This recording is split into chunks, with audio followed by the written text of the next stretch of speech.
하나님 정말 감사합니다. 우리에게는 때로 문제가 오고 우리에게는 때로 상황이 만들어지지만 그러나 그 모든 것을 길삼아 걸을 수 있는 은혜도 저희에게 주시니 정말 감사합니다. 하나님이 주신 새로운 한 해 정말 하나님의 마음으로 새롭게 출발하는 우리 모두에게 성령의 큰 은혜를 허락하여 주셔서 올 한 해 하나님의 결론인 승리, 그것이 우리의 운명임을 알아 그 승리의 언약을 붙잡고 부활의 소망을 가지고 재림하시는 우리 구주 예수 그리스도를 향하는 우리의 걸음이 되어질 수 있도록 오늘도 말씀으로 함께하여 주시는 하나님 감사합니다. 이 강단을 붙들어 주시고 부족한 종을 붙들어 주시고 우리 모든 믿음의 가족들에게 주의 손으로 붙들어 주시는 은혜가 있게 하여 주셔서 저들의 삶이 성공되어지게 하시고 저들의 기도가 성공되어지게 하시고 저들의 언약이 성공되어지는 귀한 시간이 되어질 수 있도록 성삼위 하나님 이 시간 각 심령 위에 기름 부어 주시기를 원합니다. 부족한 종을 주께서 세우셨사오니 하나님 말씀을 허락하여 주옵소서. 우리의 삶이 되어질 말씀을 주옵소서. 우리의 기도의 내용이 되어질 말씀을 허락하여 주옵소서. 영원히 변치 않을 그리고 우리에게 성취되어질 그 말씀 허락하여 주시길 소망하며 그리스도이신 예수님의 이름으로 기도드립니다. 아멘. 자, 새해가 시작되어졌습니다. 해피 뉴 이어 이미 시작되어졌습니다. 자, 우리 옆 사람에게 한번 인사해 보세요. 어떤 말도 괜찮아요. 새해 인사 한번 해보세요. 새해 복 많이 받으세요. 새해 복 많이 받으세요. 자, 우리가 송구영 씨 때도 그렇게 인사했어요. 새해 복 많이 받으세요. 기분 좋죠? 복 많이 받으라니까. 근데 복 많이 받으세요 해서 복이 많이 받아지나요? 저는 문득 그런 생각을 하게 됐어요. 우리 사람끼리 하는 인사는 거의 오늘이 기준이에요. 과거가 기준이고. 그래서 안녕하셨어요? 식사하셨어요? 건강하세요? 우리들의 인사는 과거로부터 출발해서 오늘까지예요. 그런데 우리를 찾아오시는 하나님의 인사는 단 한 번도 과거이지 않았어요. 단 한 번도 현재이지 않았어요. 언제나 미래에서도 언제냐? 우리 인생에서 가장 절정을 이루는 그 순간을 가지고 우리에게 찾아오셨어요. 아멘. 어려운 말 같아요. 여러분 이렇게 보세요. 아브라함에게 하나님이 찾아오셨어요. 아브라함에게 하나님이 찾아오실 그때 아브라함은 이방 땅에서 이방신을 섬기는 그들을 위하여 봉사하고 있을 때, 우상 만드는 그 직업을 가지고 있는 집안에 머물러 있을 때 하나님이 아브라함에게 찾아오셨어요. 그리고는 이렇게 말씀하셨어요. 내가 너에게 큰 민족을 이루겠다. 너를 열국의 아비로 세우겠다. 너를 축복하는 자는 축복하고 너를 저주하는 자에게는 저주하겠다. 아브라함 인생 속에서는 꿈도 꿀 수 없는 그런 말이에요. 인사요. 그럼 언제 우리는 아브라함의 일대기를 창세기를 통하여 보았습니다. 언제 이루어졌나요? 아브라함이 본토 친척 아비집을 떠나서 또 롯과 헤어지는 그 모든 일을 겪고 아브라함 인생 최고의 순간에 이루어질 그 인사를 가지고 그 언약을 가지고 하나님은 아브라함에게 찾아오신 거예요. 하나님은 바로 그러해요. 우리에게 오실 때 우리의 과거를 갖고 오지 않으세요. 왜? 우리가 예수를 믿는 그 순간, 우리가 6월절 어린 양의 피를 바르고 출애굽을 하는 그 순간 사실 우리는 애굽이 끝났거든요. 바로가 끝났고 세상이 끝났거든요. 그렇기 때문에 하나님은 우리에게 오실 때 과거의 인사가 필요 없어요. 왜 현재의 인사도 필요 없을까요? 광야에 있는 내내 하나님의 성령이 우리를 인도했으니까. 불기둥과 구름기둥이 광야 40년 여정 동안에 단 한 번도 그들을 떠난 적이 없기 때문에 현재의 인사도 필요 없는 거예요. 나를 향한 하나님의 꿈이죠. 나를 향해 계획되어진, 여러분 개개인을 향하여 계획되어진 하나님의 비전을 가지고 하나님은 우리를 찾아오셨어요.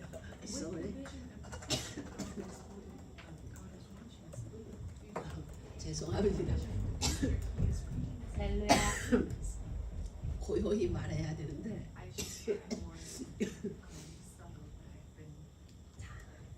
하나님은 언제나 우리 인생의 미래에 이루어질 최고의 절정기에 언약을 가지고 우리에게 찾아오셔서 그 말씀을 주세요. 이삭에게도 그러했고 베드로에게도 그랬어요. 그냥 낚시하는 베드로에게 내가 너에게 사람 낚는 어부가 되게 하겠다. 예수 믿는 자들을 괴롭히고 죽이던, 그리고 예수 믿는 자들을 또한 괴롭히기 위하여 다마스커스로 가던 바울에게, 사울이라는 청년에게도 하나님은 찾아오셔서 이렇게 말하는 거예요. 네가 이방과 임금과 나라들 앞에서 내 이름을 증거할 것이다. 지금 사울이란 청년은 후에 바울이란 이름으로 개명되어졌지만 얼마나 그 부모가 이 사울이란 청년에게 건 기대가 컸기에 그의 이름을 이스라엘의 건국왕 사울이란 이름을 지어줬을까. 부모의 꿈이잖아요. 자녀들에게 있는 이름은 부모의 꿈이거든요. 그러니까 그런 부모의 꿈을 안고 태어난 이 사울은 정말 이스라엘에 있어서는 하나님을 향하여, 그러니까 자기가 옳다라고 생각한 그 하나님을 향하여 지금 열심히 특심인 채로 예수를 믿는 자들을 해치고자 다메섹으로 향하는 도중에 예수님이 만나 주셨는데, 그때 바울에게 정말 상상할 수 없는, 너는 내가 택한 나의 그릇이야. 지금 예수 믿는 자를 죽이러 가는 그 길에 너는 내가 택한 나의 그릇이야. 이방과 임금과 나라들에게서 내 이름을 증언할 거야. 여러분, 그 말을 들었을 때 사울이란 이 청년은 알겠습니다 했겠나요? 아니죠. 지금 자기 상황에서는 정말 어불성설이라고 그러나요? 정말 믿기지 않은 그 언약을 가지고 예수님은 바울을 만나 주셨어요. 그게 새해 인사예요. 그럼 오늘 우리에게는 하나님이 어떤 언약을 가지고 오시나요? 나에게 찾아오신 하나님은 어떤 언약을 가지고 찾아오셨느냐? 어떤 언약이에요? 창세기 1장 28절. 그건 우리에게 주신 언약이에요. 그건 하나님이 우리를 향한, 여러분을 향한 하나님의 꿈이 생육하고 번성하며 정복하라, 충만하라, 다스리라. 이것은 하나님의 형상대로 만드신 인류를 향한 하나님의 꿈이에요. 여러분을 향한 하나님의 비전이 창세기 1장 28절에, 그건 아담과 하와로 끝나진 게 아니에요. 노아가 하나님의 홍수로 이 땅을 멸하신 이후에 죄송하지만 오늘 저 제목 좀 띄워주실래요? 2024년 디렉션. 자, 하나님이 노아 홍수 이후에 맨 처음 우리에게 노아와 그 8식구에게 주신 언약이 뭐냐면 창세기 1장 28절의 말씀을 똑같이 주셨어요. 오늘 오후 메시지는 2024년 오리엔테이션이에요. 2024년을 시작하는 오리엔테이션. 자, 그래서 하나님은 우리 모두에게 그 언약을 가지고 오셨어요. 여러분에게 하나님이 찾아와서 인사를 하는 거예요. 헬로 하고 인사를 하는데 뭐라고 인사하냐면, 너를 향한 나의 꿈은 생육하고 번성하고 정복하고 다스리는 거야. 그것이 너희를 향한 나의 꿈이야. 그게 우리를 향한 하나님의 인사예요. 그리고 또 하나 하나님의 인사는 내가 너로 열국의 아비가 되게 할 거야. 너를 축복하는 자는 내가 축복하고 너를 저주하는 자에게는 저주할 거야. 오늘날까지 그건 우리에게 유효해요. 그래서 올 한해 제가 여러 가지 기도 제목을 잡은 것 중에 하나가 뭐냐면, 올 한해 어떻게 됐든 나의 입술에서 그 누구도 비방하는 말을 하지 말자. 그가 아무리 어떤 모순된 일을 했다 할지라도 그 일을 내 입으로는 담지 말자라고 제가 한 가지 혼자 약속을 한 게 있어요.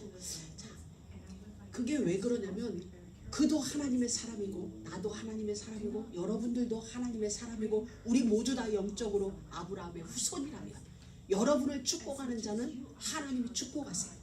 여러분을 저주하는 자는 하나님이 저주하세요. 오늘날 이스라엘을 축복하는 자는 하나님이 축복하세요. 이스라엘을 저주하는 자는 하나님이 저주하세요. 왠지 알아요? 하나님의 약속이에요. 이스라엘을 만든, 이스라엘이라는 나라를 만든 하나님 분이 누구냐? 하나님이세요. 이스라엘 백성들이 만든 게 아니에요. 흩어져 있던 저 이방 땅에 있는 아브라함 하나를 불러서 하나님은 유대 땅에 심어놓고 너로부터 내가 민족을 이루겠다. 그 아들 이삭의 뱃속에 쌍둥이가 있을 때 하나님은 그 쌍둥이를 향하여 이도 나라를 만들 것이고 이도 나라를 만들 것이다.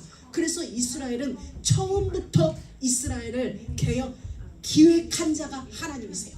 그리고 하나님에 의하여 이스라엘은 12지파가 만들어졌고 처음에 11개 스테이시 만들어진 거예요. 그리고 한 지파 레위지파는 11개의 스테이트에 흩어져 살도록 하나님은 제사제도를 만들어 놓으셨죠. 그러니 오늘날 전 세계의 이목이 집중되어지고 있는 지금 이스라엘 저 나라는 출발이 하나님이세요. 마지막도 하나님이세요.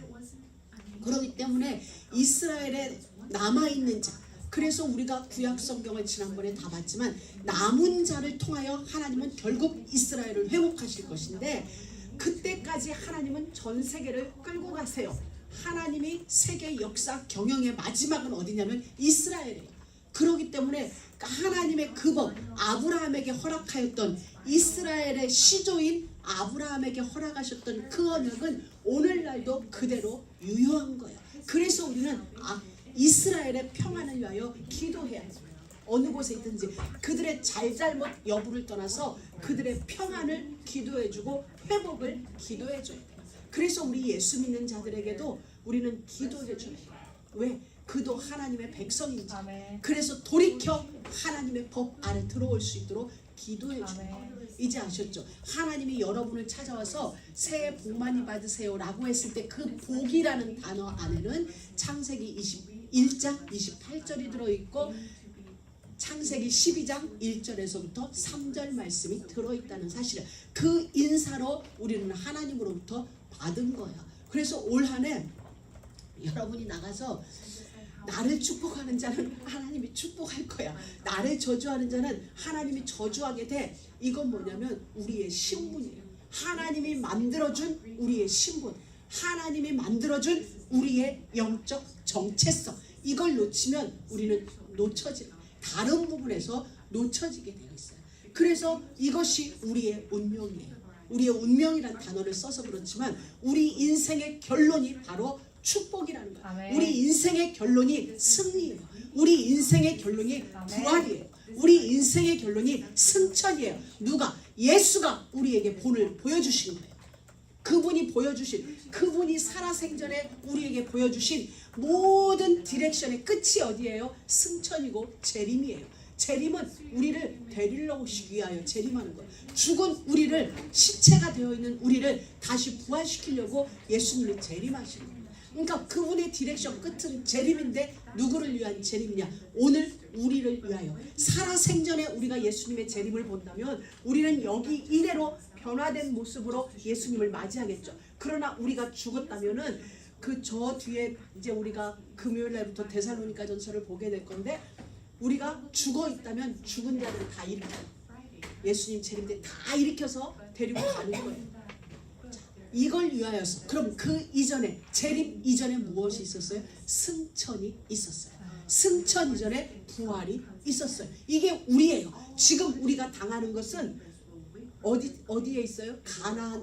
광야 어디쯤에 우리 인생은 있는 거예요. 출애굽 이후 가나안에 들어가기까지 우리는 광야 어디쯤에 지금 우리의 인생은 걸어가고 있어요. 거기가 어디냐면 지금 우리는 예수님께서 공생의 사역 중에 십자가의 순환 어디쯤에 우리가 있겠죠. 제자로 부름받았든지 그 시간 어디쯤에 우리가 있는데 이 모든 여정 끝에 무엇이 있냐? 부활이 있다는 거예요. 그게 우리 인생의 결론이에요. 예수님이 보여주셨거든요.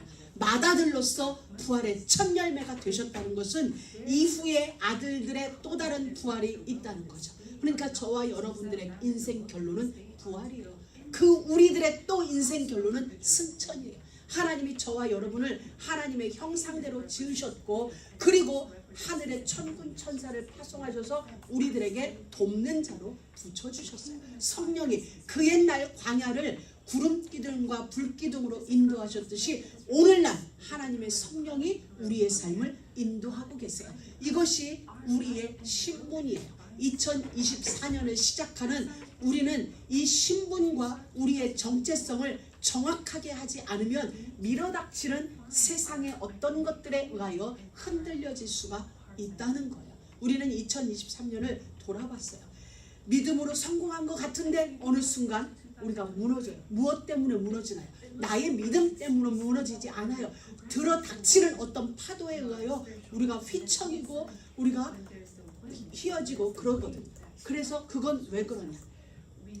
방향이 정확하지 않아서요. 다시 말하면 우리가 하나님을 향하여 방향이 정확하면 파도가 때려도 방향은 잃어버려지지 않아요. 그래서 우리가 올 한해 진짜 붙잡아야 될 건 뭐냐면 우리의 신분이에요. 나의 신분이 무엇이냐는 거예요. 나의 신분은 잘하고 못하고가 아니에요. 옳고 그름이 아니에요. 하나님에 의하여 붙들린 자라는 사실이에요. 여러분, 애굽에서 출애굽한 이스라엘 60만 거의 200만 가까운 그들은 하나님 앞에 잘해서 구원받은 게 아니에요. 하나님 앞에 그들이 간절히 기도했기 때문에 하나님이 그들을 구원하신 사실이 아니라 하나님의 약속이었어요.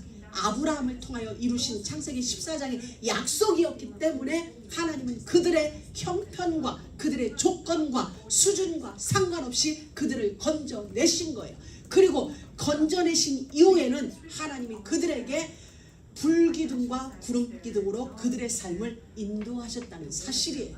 이걸 우리가 놓치면은 광야에서 우리의 삶이 현실에 반응하는 거예요. 그게 출애굽에서 하나님이 광야에서 우리에게 보여주는 사실이에요. 그들의 꿈이 가나안에 있었어야 돼요. 광야를 걸어가는 게 아니라 그들이 가나안을 목적하고 걸어갔어요.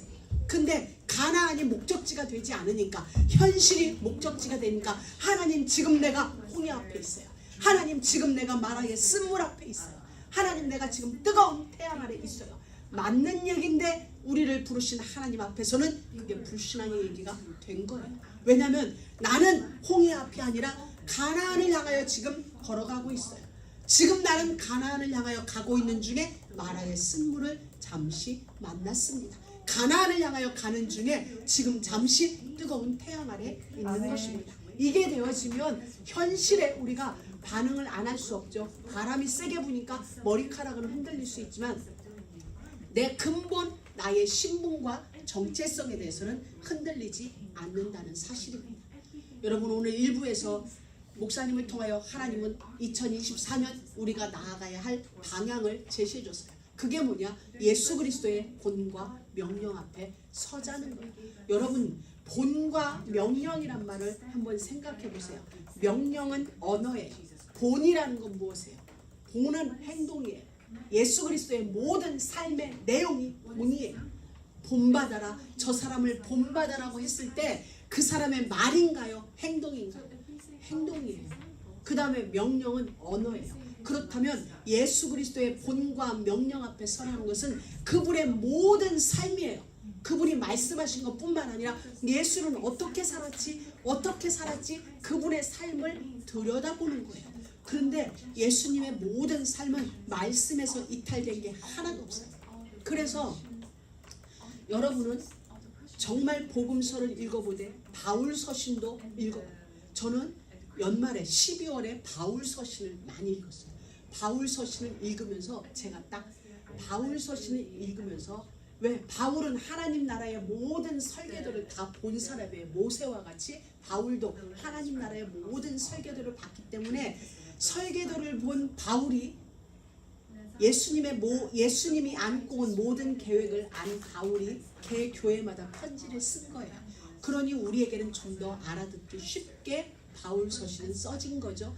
그래서 다 읽어봤는데 딱 3가지로 저는 함축이 된 거예요. 바울 서신 전체가 3가지로 함축되는데 그게 뭐냐면 말씀 회복이었어요. 그 다음에 또 하나가 기도 회복이었어요. 또 하나가 삶 회복이었어요. 바울이 모든 교회들에게 보낸 편지 중에 삶을 굉장히 많이 강조했어요. 단 한 곳도 삶에 대하여 바울이 권고하지 않은 내용이 한 군데도 없었어요. 그래서 기도하는 중에 그렇다. 2024년 우리가 예수 그리스도의 본과 명령 앞에 서는데 이건 우리 힘으로 할 수 없다. 여호와의 신의 능력이 아니면 우리는 이걸 감당할 수 없다. 그럼 우리는 어떻게 해야 되냐? 기도하는 수밖에 없다. 그래서 올 한해 우리가 붙잡고 기도해야 될 게 뭐냐면 말씀이 내게서 회복되게 하라는, 결국 말씀은 하나님이에요. 말씀은 예수 그리스도예요. 예수 그리스도는 우리의 영원의 응답이세요. 그 그리스도. 그래서 영원의 응답이라는 것은 결국 예수 그리스도.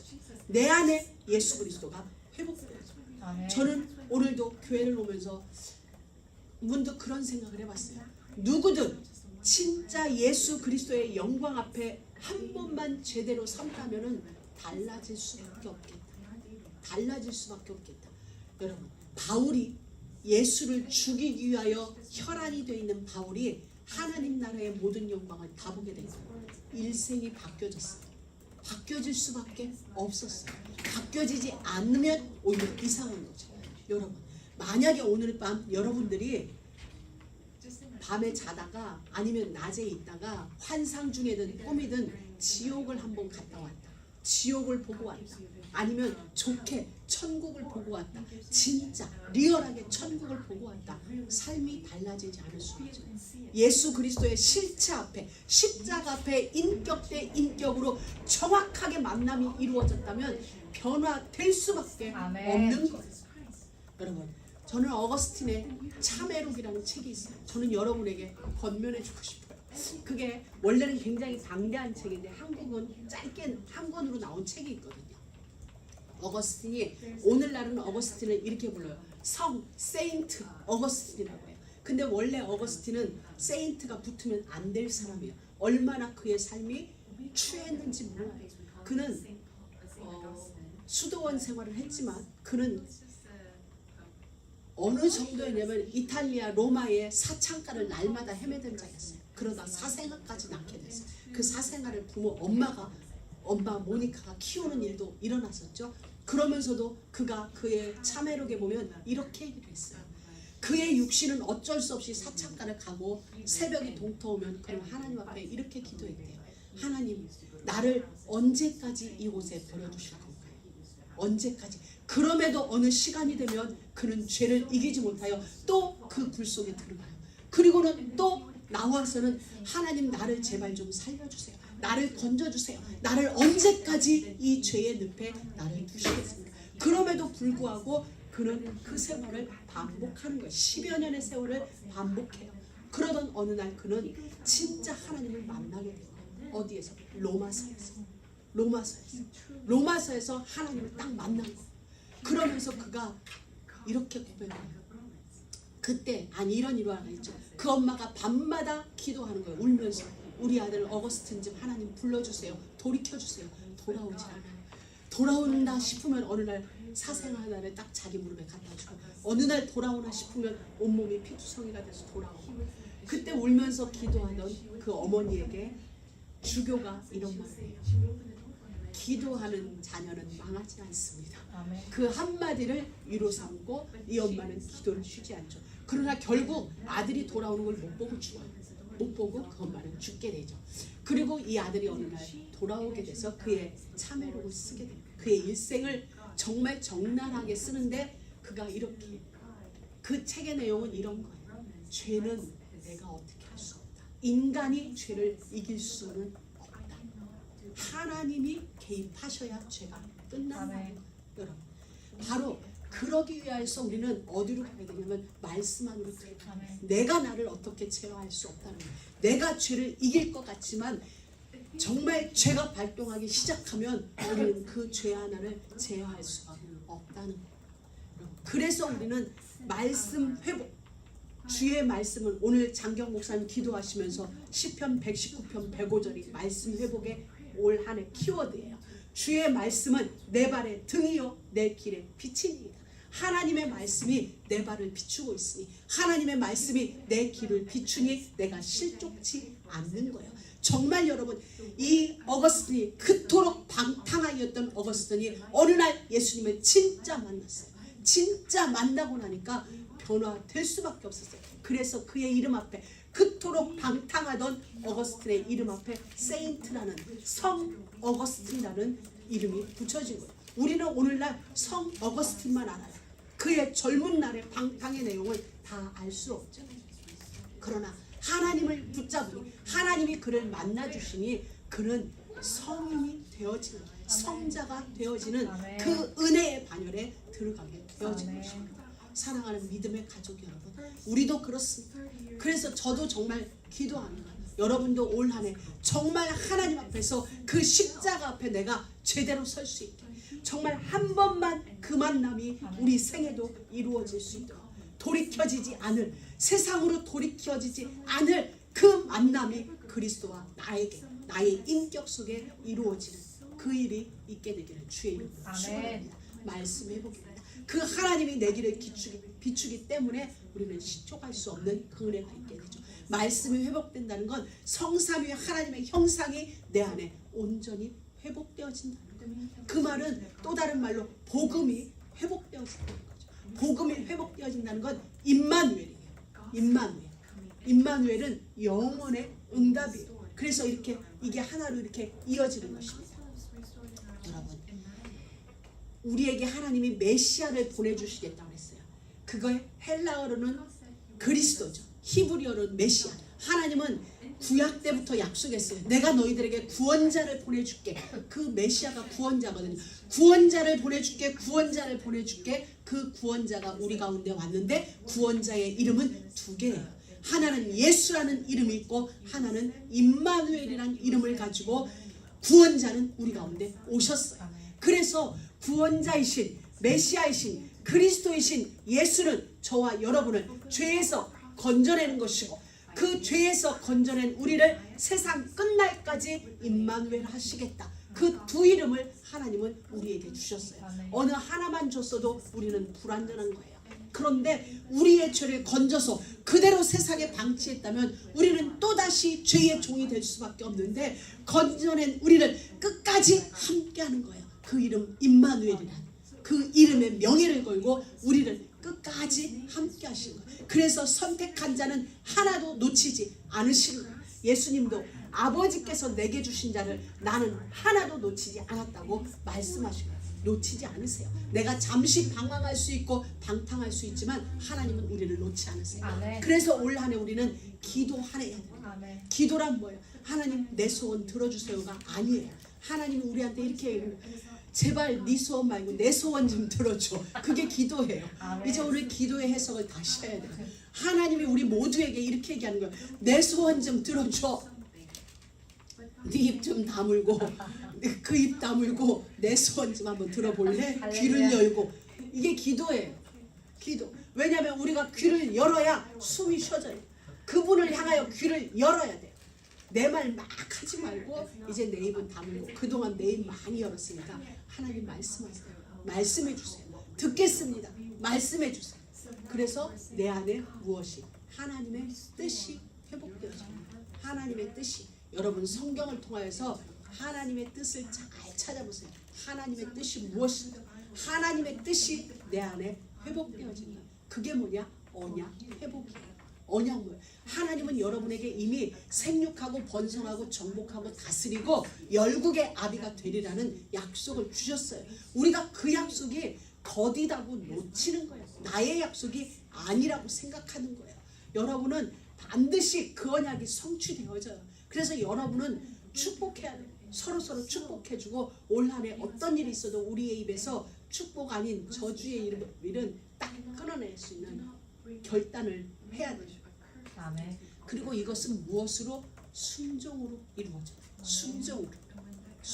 아멘. 말씀은 우리에게 임마누엘이라면 기도는 내가 하나님의 뜻에 순종하는 거예요. 순종할 때 우리에게 영원의 배경. 하나님 나라가 우리에게 영원의 배경이에요. 그 나라의 축복이 누려지는 거예요. 기도를 통하여. 그리고 하나님이 우리에게 원하는 건 삶이 회복되어지는 삶. 구약 레위기에도 그리고 베드로전서에도 보면은 기록되었을 때 내가 거룩하니 너희도 거룩할지어다. 베드로를 통하여 우리에게 다시 전해줘요. 고린도전서 3장에서도 보면 우리가 하나님의 성전인 것과 라는 말씀을 전으로 한번 읽어보세요. 하나님이 우리를 얼마나 거룩한 존재로 유지되기를 소원하고 계시는지, 바울은 이것을 얼마나 모든 교회에 강도 있게 편지를 써보냈는지 알 수 있어요. 다시 말하면 성전 회복입니다. 하나님이 광야에서 한 일이 뭐예요? 아무 재료 없는 그 광야에다가 이스라엘 백성들을 모아다 놓고 성막을 세우라는 거예요.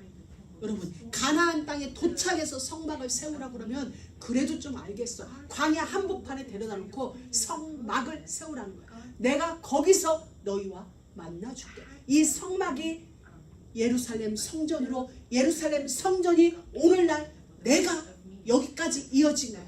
대한민국에서 미국으로, 미국에서 멕시코로, 멕시코에서 남미 전역으로 갔듯이 광야로 불러낸 성막이 성전으로, 교회로, 여러분에게로 오게 되었어요. 그러니 여러분이 곧 뭐냐면 하나님 나라인 거예요. 여러분이 하나님 나라예요. 여러분이 교회고, 그렇기 때문에 내 안에 하나님의 거룩이, 하나님의 영광이 찾아와 계십니다. 우리는 이것을 지켜야 되고 누려야 됩니다. 그래서 옷을 입히라는 건 바로 이런 거예요. 다른 게 없고, 옷이 아니라 하나님의 뜻이 우리의 옷이에요. 근데 그 뜻은 내가 거룩하니 너희도 거룩할지니라는 거예요. 오늘 보니 너희는 세상의 빛이다. 너희는 세상의 소금이다. 내가 율법이나 선지자나 폐하러운 줄로 생각지 말아라. 폐하러운 것이 아니라 완전케 하려 함이로라. 율법이 예수님 안에서 더 무서워졌어요. 더 깊어졌어요. 그래서 하나님은 우리에게 율법을 지키라는 게 아니에요. 율법은 우리가 지킬 수 없어요. 그래서 야고보 사도는 우리에게 이렇게 표현해줘요. 우리는 율법 하면은 자꾸 행위와 연관을 짓는데 그게 아니라 여러분 이런 거예요. 종교는 네가 행위를 하라는 거예요. 네가 행위를 해야 구원이 이루어진다는 거예요. 복음은 뭐냐면 우리가 진짜 예수 앞에 서요. 예수와 정말 만나지면 내가 도둑질 할 수 있겠냐는 거예요. 하나님을 진짜 만났다면 도둑질 할 수 있냐는 거예요. 여러분. 진짜 예수 그리스도의 인격과 내 인격이 마주쳤는데 거짓말이 되냐는 거예요. 안 되죠. 그러니까 하나님은 너 율법 지키려고 애쓰지 말고 내 안으로 들어와서 나를 만나라는 거예요. 만나면 만난 자의 삶은 변화되게 되어 있는 거죠. 우리가 진짜 착한 사람을 만났어요. 그리고 내가 이 착한 사람을 진짜 좋아하게 돼. 진짜 사랑하게 돼요. 그러면 이 사람 닮아지잖아요. 안 착한 나도 착한 척하게 되고 이렇게 되어지잖아요. 우리가 바로 그거예요. 그러니까 무엇을 하려고 하지 말고 예수 안으로 들어가서 예수를 만나라는 거예요. 올 한 해 어떻게 됐든 예수를 만나보잖아요. 만나지면은 예수님이 사랑한다. 저도 어떤 전도자의 고백을 들었어요. 자기는 기도하는데 예수님 사랑한다는 고백만 하는데 그러다 보면 막 눈물이 난다. 그래서 제가 나도 한번 해보자. 예수님 사랑해 하는데 저는 그 말이 진짜 안 나오는 거예요. 왜냐하면 내가 사랑한다고 생각하는 요만큼이 진짜 사랑인가? 저는 거기에 자신이 없는 거예요. 내가 사랑한다고 지금 내가 하는 이게 정말 예수님을 사랑해서 하는 행위일까라는 것에 대하여 자신이 없는 거예요. 말은 할 수 있지만 이 말이 정말 예수님이 원하는 만큼의 진정성이 있는 언어일까에 나는 자신이 없어서 그 말을 못해. 아 예수님 나도 진짜 사랑한다 하고 싶은데 찬양하는데 예수 사랑해요 이건 되는데 내가 정말 예수님 사랑해요 라고 안 되는 거야. 그래서 올 한 해 내가 한번 도전해보자. 정말 내가 사랑합니다 고백하는데 내 눈에서 눈물이 흐를 만큼 예수님을 한번 사랑하는데 내가 도전해보자. 올 한 해 저는 하여튼 그랬습니다. 그래서 이건 뭐냐면 믿음이 내 삶의 회복, 이건 결국 믿음이거든. 예수를 믿는 믿음, 이 믿음은 예수님과의 만남으로부터 시작되어져요. 나다나엘이 예수님을 만나게 되었죠. 만나게 된 이후 그의 삶은 변화되어졌어요. 베드로가 만남 이후, 바울이 사울이란 청년이 만남 이후 변화되어졌어요. 우리는 사울의 변화를 쉽게 생각해요. 그렇지 않아요. 여러분 제가 그 사울에 대하여 바울에 대하여 공부를 해보다 보니까 그 당시 가말리알 문화생이에요. 바울이 나중에 에베소인가 어디 가서 자랑을 해요. 나는 바리새인 중에 바리새인이고 로마 시민권자고 가말리알의 문화생이라고 자랑을 해요. 이 가말리알의 문화생이 어떤 자냐면 13살이 되기까지 토라를 다 외운 자예요. 한 절도 안 빠지고. 여러분 창세기부터 신명기까지 모세 오경을 씁니다 할 때 다 하나도 안 빠지고 히브리어로 달달달달 외운 자라야 가말리알 문화생이 되는데 1년에 몇백 명이 신청을 해도 겨우 2명, 많은 애는 3명 정도 됩니다. 그러니 이 가말리알의 문화생이라고 할 때는 그 근동 지방에서 알아주는 거예요. 어딜 가도 나는 가말리알의 문화생이라는 마크가 있는 자는 어느 지역에 가도 가장 존대를 받는 영웅시하는 그런 자예요. 그런 자가 예수님을 만난 이후에 말하기를 내가 배운 모든 것들은 배설물밖에 되지 않는다. 우리가 고백하는 거하고는 달라요. 우리가 예수 믿고 나 배설물로 버렸어와 바울 같은 자가 배설물로 버렸다는 건 다른 의미인 거예요. 그가 언제 바뀌었나요? 만남이 그런 거예요. 그래서 그 만남이 오늘 안에 정말 우리 가운데도 있게 되어지는 그런 은혜가 있게 주의 이름으로 축복합니다. 저는 오늘 이런 생각을 하게 됐어요. 어딘지도 보이지 않습니다. 자, 이제 제가 마무리를 할 것입니다. 하나님은 우리를 이런 은혜를 주셨어요. 이런 은혜를 주시기 위하여 또한 우리를 불러내셨어요. 우리는 상상도 할 수 없는, 우리는 그 복이 얼만큼인지 지금 상상을 못해요. 아브라함도 상상할 수 없었듯이 내가 너로 열국의 아비가 되어지고 축복의 통로가 되어지고 너를 축복하는 자, 너를 저주하는 자, 이 말의 사이즈를 우리는 상상도 할 수 없어요. 생육하고 번성하고 정복하고 충만하고 다스리라는 말도 우리는 우리 수준으로밖에 이해가 안 되어져요. 여러분, 저는 누가복음을 읽다가 우리가 말하는 흔히 말하는 탕자의 비유를 읽다가 그 생각이 들었어요. 그리고 우리가 지금 창세기를 통하여 믿음의 선진들을 바라보다가 제 안에 든 생각이 그렇구나. 하나님이 우리 기도에 응답하지 않으시는 이유, 여러분들의 기도에 지금 응답하지 않는 이유가 그럴 수도 있겠다. 뭐냐면 하나님은 아브라함 인생으로 두기 원치 않으셨어요. 아브라함을 아브라함으로 두지 않고 아브라함이라는 계명된 자의 축복을 주기 위하여 아브라함을 불러내신 거예요. 불러내서 붙들려 나온 거죠. 아브라함은 붙들려 나온 거예요. 붙들려 나와가지고 하나님은 아브라함 인생의 결과물이 아닌 정말 별거 아닌 결과물로 만족하는 자가 아니라 상상 못할 결과물을 그 인생에 허락하여 주기 위하여서 아브라함 인생 속에 개입했고 역사에 개입했고 시간에 개입하셨고 공간에 개입하셨어요. 그래서 별거 아닌 결과물이 되지 않게 아브라함의 인생을 하나님은 만들어 놓으셨어요. 이삭 또한 마찬가지. 이게 누가복음에서도 탕자의 비유에서도 하나님은 그 큰아들이, 저는 다른 시각으로 한번 본 거예요. 요즘에 토끼와 거북이도 다른 시각에서 한번 바라보잖아요. 그래서 저도 탕자의 비유를 다른 시각으로 바라보았는데 하나님이 이렇게 했어요. 큰아들이 나갔다 왔는데 잔치 소리를 듣고 큰아들이 물었어요. 종에게. 왜 그러냐.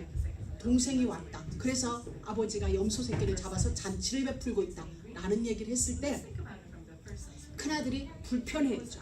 그래서 아버지한테 물었을 때 아버지가 이렇게 대답을 하셨어요. 내 모든 건 다 네 것인데 염소 새끼 한 마리에 저는 거기에 딱 그렇다.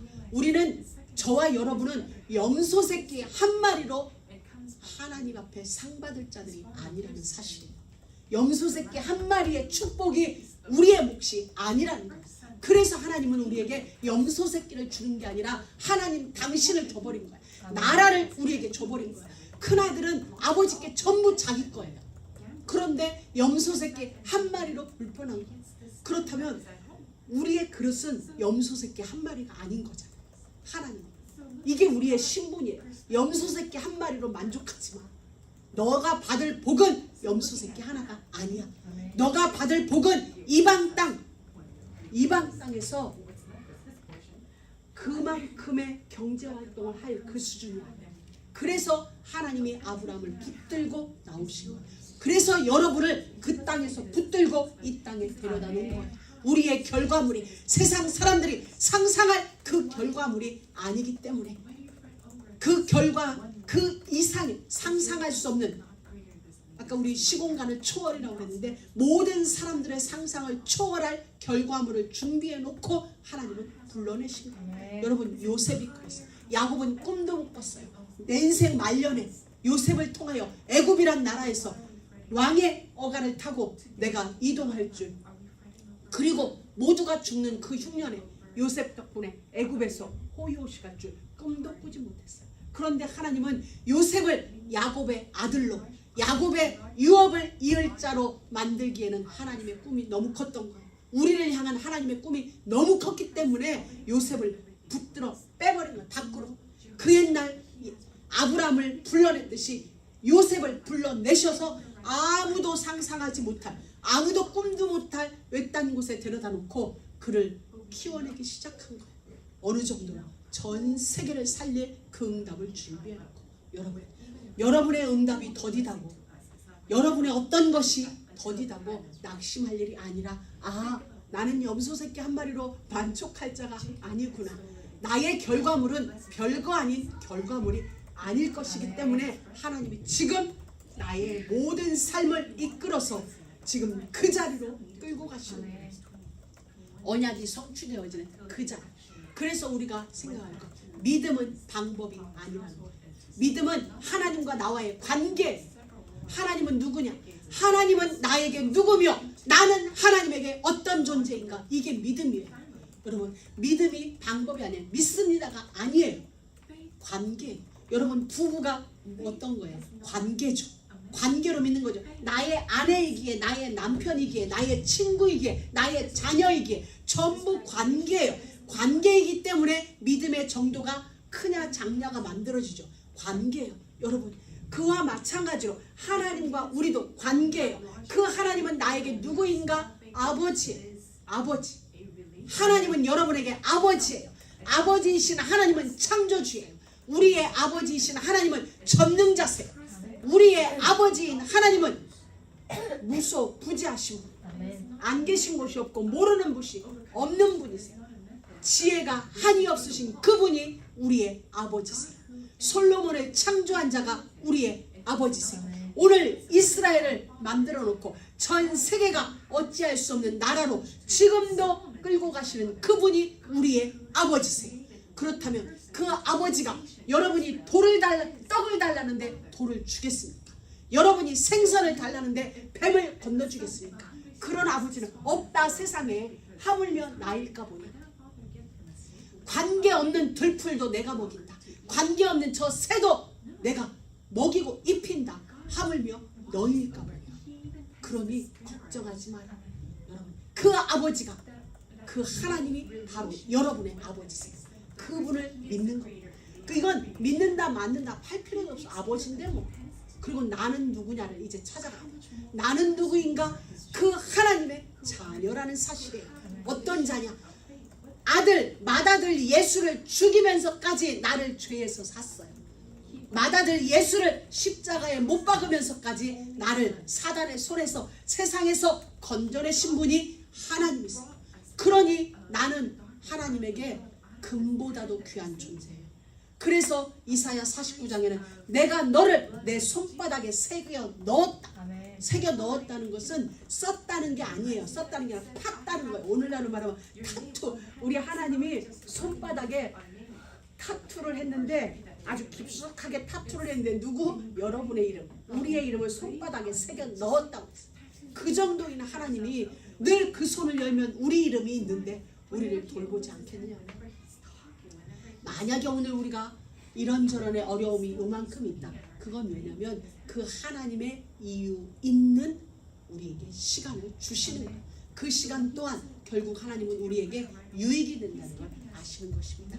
그러니 올 한 해 우리는 그 아버지이신 하나님과 그분이 피로 사신 우리라는 존재, 나라는 존재, 이 관계성에 대하여, 우리의 신분에 대하여, 정체성에 대하여 확신을 가지고 여러분이 말씀 회복에, 기도 회복에, 삶 회복에 도전하시기 바랍니다. 그때 하나님은 여러분을 열방의 빛으로 세우세요. 열방의 빛. 너희는 세상의 소금이니, 너희는 세상의 빛이니. 이미 전도가 되어지고 선교가 되어지는 자로 하나님은 우리의 영적 권세를 만들어 놓으시니, 우리의 DNA 속에는 살리는 DNA가 이미 들어와 있습니다. 그렇기 때문에 우리가 이 회복을 위하여 기도하고, 그리고 그로 말미암아 되어지는 한 해가 되어지는 그런 충만한 은혜가 우리 모두에게 있기를 주의 이름으로 축복합니다. 하나님 감사합니다. 올 한 해 우리에게 말씀을 주셨고, 기도의 언약을 주셨고, 삶의 회복의 언약을 주셨으니 말씀 주신 그대로 올 한 해 우리 삶에, 우리 각 가정 위에, 우리의 후대들 속에 태어날 수레들 속에 교회 위에 그대로 성취되어지는 놀라운 은혜를 볼 수 있도록 역사하여 주옵소서. 아멘. 예수님의 이름으로 기도드립니다. 아멘.